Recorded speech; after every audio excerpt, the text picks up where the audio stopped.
안녕하십니까? 하나님은 창세기 1장 11장에서 다른 인물보다 더 활동적입니다.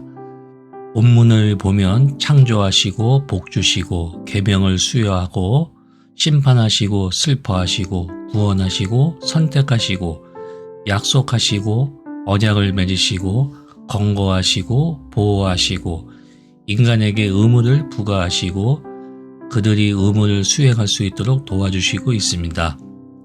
이처럼 창세기 첫 부분에서 하나님은 관계적인 하나님으로 묘사됩니다.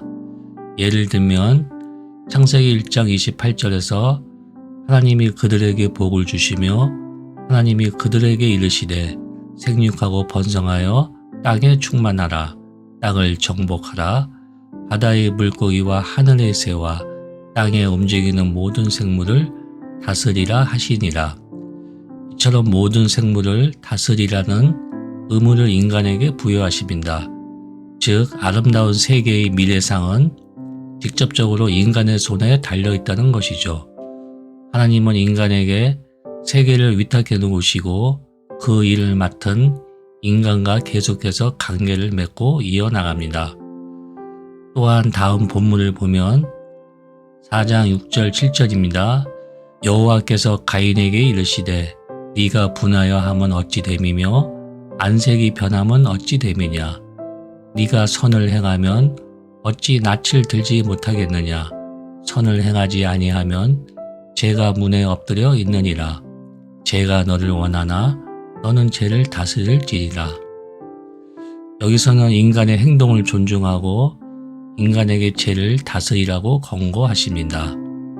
또한 6장 6절에서는 땅 위에 사람 지으셨음을 한탄하사 마음에 근심하시고 이처럼 하나님은 마음 아파하고 또 8장 21절 22절에서 보면 여호와께서 그 향기를 받으시고 그 중심에 이르시되 내가 다시는 사람으로 말미암아 땅을 저주하지 아니하리니 이는 사람의 마음이 계획하는 바가 어려서부터 악함이라.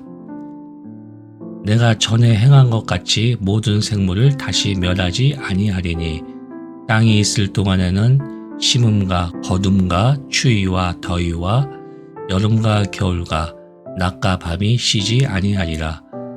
이처럼 하나님은 죄와 악에 관하여 자신의 선택을 제안하시고 있습니다. 또한 하나님은 심판의 먹구름이 들이올 때마다 약속의 징표인 무지개로 하늘을 채색하십니다. 홍수 후의 무지개는 하나님의 심판이 무엇을 의미하고 있는지를 보여주는 가장 중요한 본문입니다. 하나님은 말씀으로 창조하십니다. 이 말도 오해하면 안 되는 것이 성서는 창조가 하나님의 행동과 떨어져 있지 않다는 점을 분명히 밝히고 있습니다. 다음 본문이 증거하고 있죠. 1장 6절 7절을 보겠습니다. 하나님이 이르시되 물 가운데에 궁창이 있어 물과 물로 나눠라 하시고 하나님이 궁창을 만드사 궁창 아래의 물과 궁창 위의 물로 나뉘게 하시니 그대로 되니라.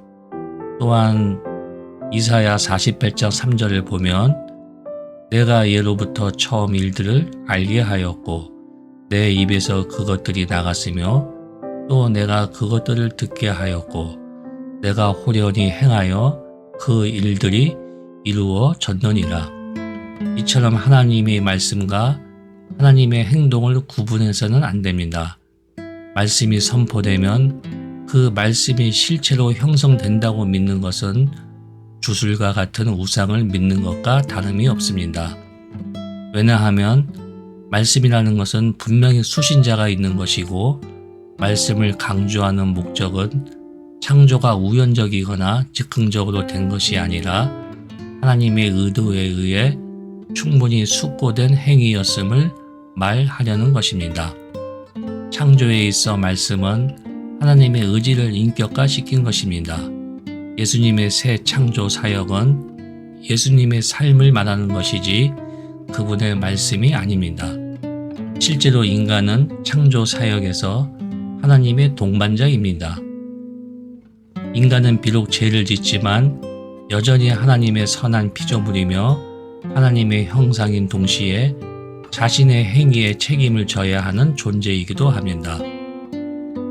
창세기 3장 22, 23, 24절이 뒷받침하고 있습니다. 여호와 하나님이 이르시되 보라 이 사람이 선악을 아는 이래 우리 중 하나같이 되었으니 그가 그의 손을 들어 생명나무 열매도 따먹고 영생할까 하노라 하시고 여호와 하나님이 에덴 동산에서 그를 내보내어 그의 근원이 된 땅을 갈게 하시니라. 이같이 하나님이 그 사람을 쫓아내시고 에덴 동산 동쪽에 그룹들과 두루 도는 불칼을 두어 생명나무의 길을 지키게 하시리라. 그러나 불행히도 인간은 맡은 바 책임을 다하지 못했습니다. 죄는 하나님의 선한 세계를 파괴하면서 여러 측면의 관계를 단절시켜 버리는 결과를 나타냈습니다. 죄는 인간과 하나님, 인간과 인간, 인간과 자연, 그리고 자신 안에 부끄러움을 일으켰죠. 죄는 창조 질서에 악영향을 끼쳤으며 심지어 하늘의 영역까지 침범하였습니다. 사실상 죄는 그 뿌리가 너무나 깊기 때문에 그의 마음으로 생각하는 모든 계획이 항상 악할 뿐이다 라고 성서는 말하고 있죠. 홍수조차도 이를 바꾸지 못했습니다. 그러나 인간이란 존재는 그러한 악한 성향에 대하여 행동할 수 있다는 것이 성서의 가르침입니다. 즉 창세기 4장 7절에서처럼 네가 선을 행하면 어찌 낯을 들지 못하겠느냐. 선을 행하지 아니하면 죄가 문에 엎드려 있느니라. 죄가 너를 원하나 너는 죄를 다스릴지니라. 또한 신명기도 같이 증거하고 있습니다. 30장 14절에 보면 오직 그 말씀이 네게 매우 가까워서 네 입에 있으며 네 마음에 있은즉 네가 이를 행할 수 있느니라.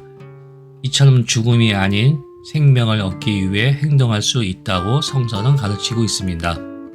즉 악과 대항할 수 있다고 성서는 말하고 있는 것이죠. 그리고 창세기 12장 아브라함 이야기부터 인간의 이러한 상태를 다양한 각도에서 여러 인물을 통해서 조명하고 보여주고 있습니다.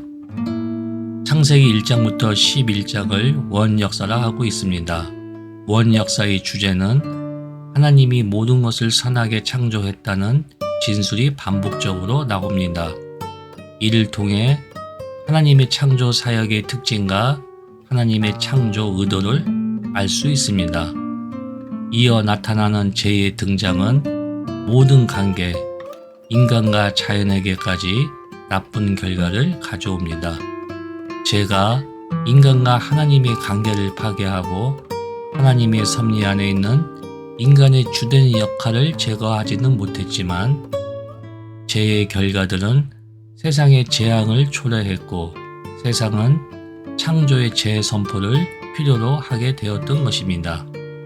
홍수와 더불어 하나님은 개혁을 이루기 위해 세상을 전멸시키지 않겠다는 결심을 하십니다.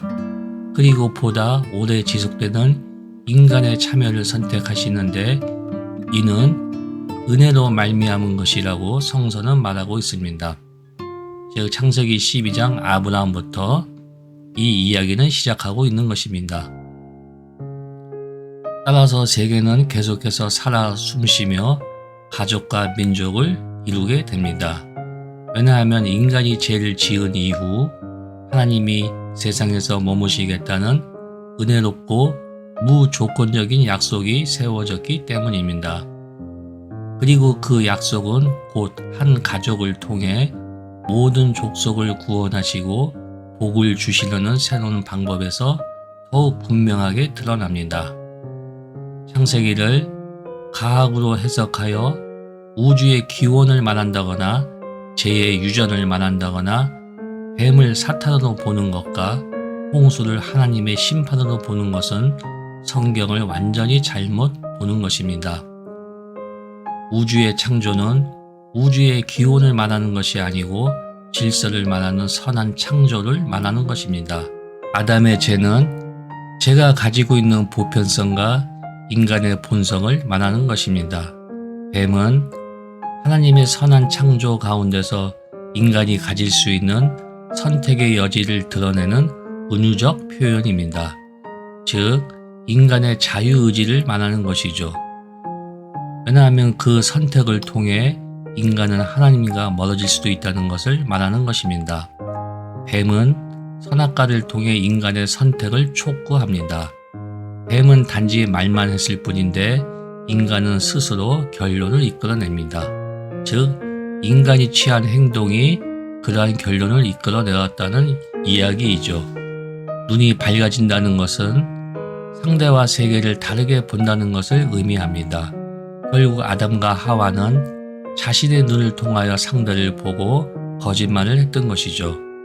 홍수 이야기는 심판이 아니라 세상을 향한 하나님의 헌신에 초점을 맞추고 있습니다. 다시는 홍수로 심판하지 않겠다는 약속이며 세상의 전멸이라는 수단이 하나님의 가능성에서 제외됨을 말하고 있는 것입니다. 하나님은 여전히 심판하실 것이지만 그 범위는 제한적일 것입니다. 이와 같이 창세기 1장에서 11장은 하나님의 강대적 창조, 하나님의 성품, 인간의 정의, 인간의 본성, 죄의 등장, 하나님 심판이 난 무엇을 목적으로 하는가 등을 기술하고 있는 이스라엘의 깊고 깊은 수세기 동안 쌓아온 신앙 고백적 언어입니다. 관계가 창조되었다는 것이 중요한 이유는 이스라엘이 은혜로 받은 율법은 율법을 사용하는 권력에 의해 언제든지 비인간적으로 변질될 수 있기 때문입니다. 이것이 이스라엘이 멸망한 이유라고 성서는 말하고 있습니다. 마찬가지로 법치주의는 그 법을 사용하는 힘에 의해 천박한 법치주의가 될 수 있고 악용될 수 있음을 성서를 통해 우리는 배울 수 있습니다.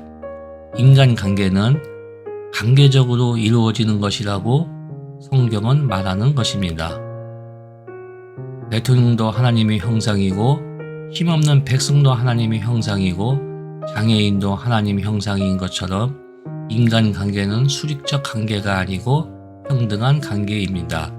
이것이 성서가 말하는 인간관계입니다. 감사합니다.